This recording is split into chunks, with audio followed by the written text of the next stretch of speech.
Hello tout le monde, je suis ravi de vous retrouver pour cette nouvelle vidéo make-up. Alors pour tous ceux qui me suivent, c'est pas la première fois que je la tourne, c'est la deuxième, mais du coup j'ai décidé de changer de look, donc c'est pas grave, hein, ce sera que pour du mieux. Voilà, donc j'avais envie de tester tout simplement la marque Natasha Denona, j'avais envie de tester leur mini palette. Donc pour ce faire, moi j'ai pris la mini palette, la mini gold palette de chez Natasha Denona que je trouve absolument au niveau de l'harmonie magnifique. Alors je sais déjà ce que j'en pense, mais je vais vous laisser un petit peu la surprise. Parce que du coup voilà, c'était le but un petit peu de la première vidéo, mais comme l'abruti que vous voyez en face de vous a effacé la première vidéo, donc voilà. Donc sans plus attendre, je vais commencer par le teint et je reviens vers vous parce que là, non, hein, on est d'accord, hein. Allez. Voilà, donc pour mon teint, je vous renvoie à mon ancienne vidéo pour peau sèche, voire peau mature pour le teint. C'est exactement ce que j'ai fait, que des produits crème quasiment, très peu poudrés à part le dessous de l'œil. Et pour mes sourcils, comme d'hab, au savon et tout simplement avec mon stylo de chez, je vous le montre, hein, je l'adore, je vous le remontre à chaque fois, le Brow Definer de chez Catrice qui est absolument génial. Voilà, une bonne chose de faite. Je vais vous montrer un petit peu les swatchs que j'ai fait. Donc du coup, en partant du haut de mon bras, vous avez d'abord la couleur Lodge, qui est un espèce de camel. Ensuite, vous avez la Dark Sepia, qui est un duochrome absolument sublime.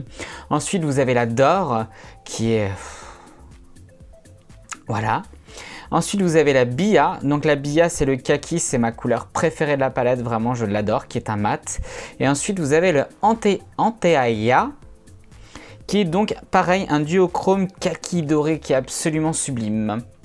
Sur ce, nous allons passer tout simplement à la confection de ce maquillage. Donc, allez, viens. Et c'est parti. Donc, la couleur Lodge que je vous montre là avec le petit pinceau de chez Essence Eye Blender Brush. Je vais tout simplement marquer mon creux de paupière. Bien sûr, on dépasse son creux de paupière naturel quand on a la paupière tombante comme moi.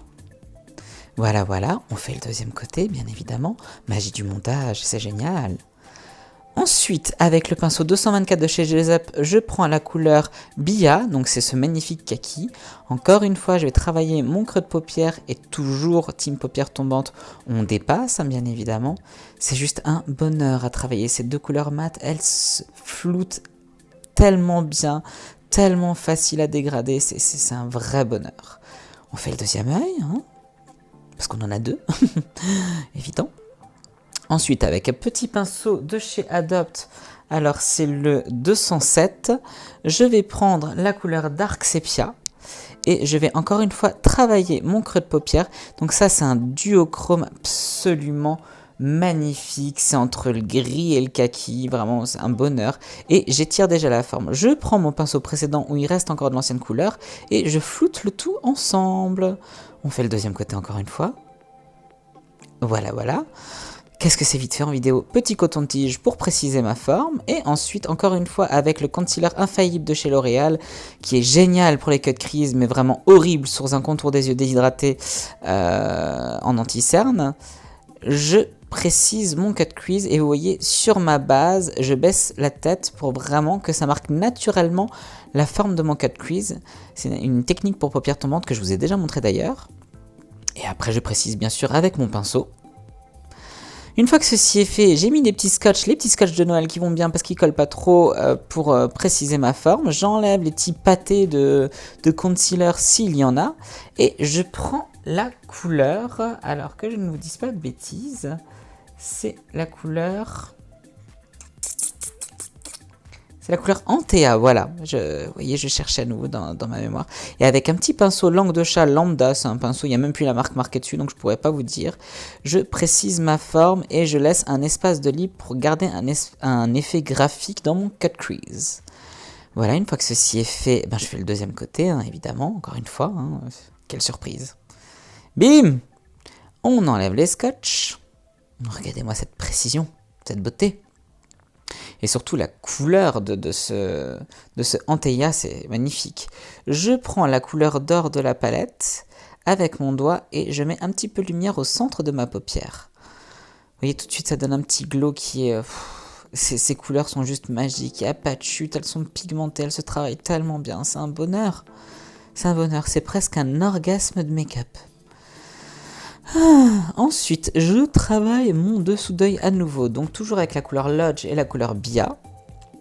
Donc avec un petit pinceau fluffy. Il me semble que c'est un pinceau de chez Essence que j'ai en main, je pourrais même pas vous dire, mais je crois. Je m'en souviens plus.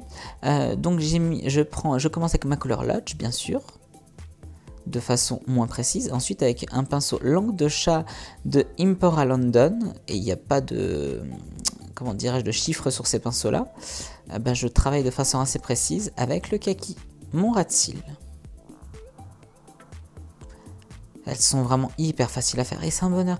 Vraiment, j'insiste sur le fait qu'il y a zéro chute. Vous pouvez faire large votre teint blanc, vous êtes pépère. Hein. Une fois que ceci est fait, je travaille mon coin interne encore une fois avec un pinceau de chez Impora London que vous trouvez sur Amazon et la couleur d'or. Ça se passe de commentaires, cette couleur est magnifique. Et encore, la caméra lui rend pas justice, vraiment. Voilà, tout est fait. Je fais le reste hors caméra et je vous retrouve. Voilà pour le look. Alors qu'est-ce que j'ai fait pour finir? J'ai mis un crayon orange en muqueuse inférieure, un crayon noir en muqueuse supérieure. J'ai fait un léger trade liner en ras de cils pour mettre mes faux cils tout simplement. Ce sont des longs fonds cils que j'ai coupés en deux pour tout ça parce qu'ils étaient très très longs pour faire vraiment un effet œil de biche. Je pense que c'est réussi, en fait, moi j'espère.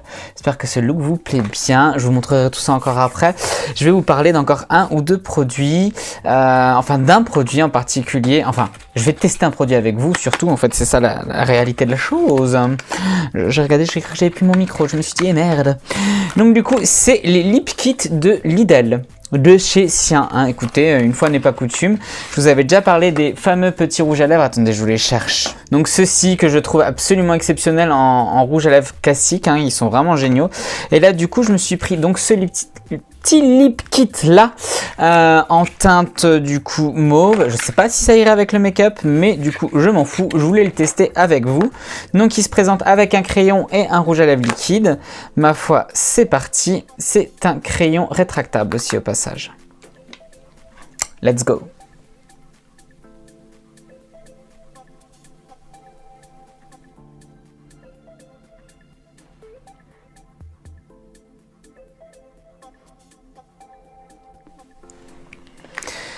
Donc déjà au niveau du crayon, ce que je peux dire c'est qu'il est extrêmement crémeux, extrêmement facile à appliquer. La couleur alors sympa, c'est pas forcément mon type de couleur. Il y en avait plusieurs, je sais pas quoi choisir, je me suis dit hop, évite un peu le nude, enfin le nude.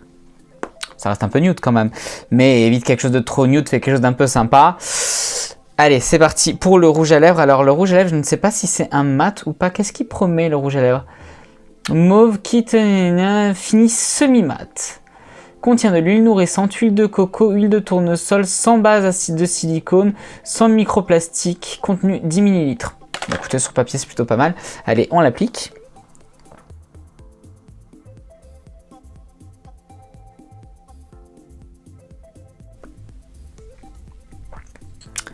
Voilà, donc je le laisse un peu sécher et je vous dis tout de suite ce que j'en pense.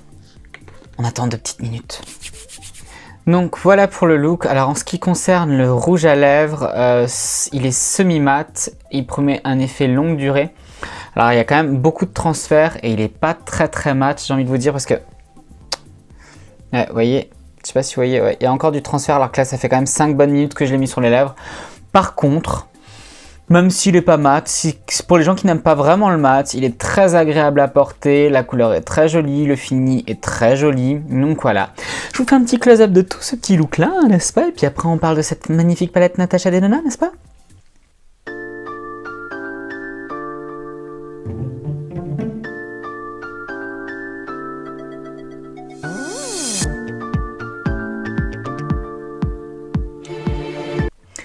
Donc c'est parti, parlons de ce petit bijou là. Alors vous savez que je fais partie de la team maquillage pas cher.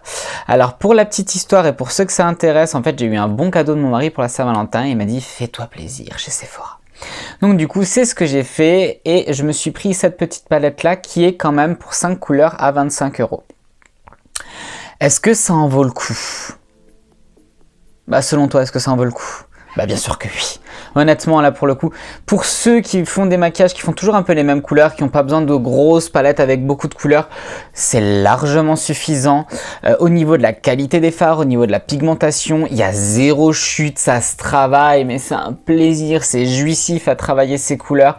Vraiment, est-ce que je suis susceptible d'acheter à nouveau des petites palettes comme ça? Bien sûr que oui, parce que je trouve que 25 € quand il y a une harmonie qui vous plaît, ça reste cohérent, ça reste sympa.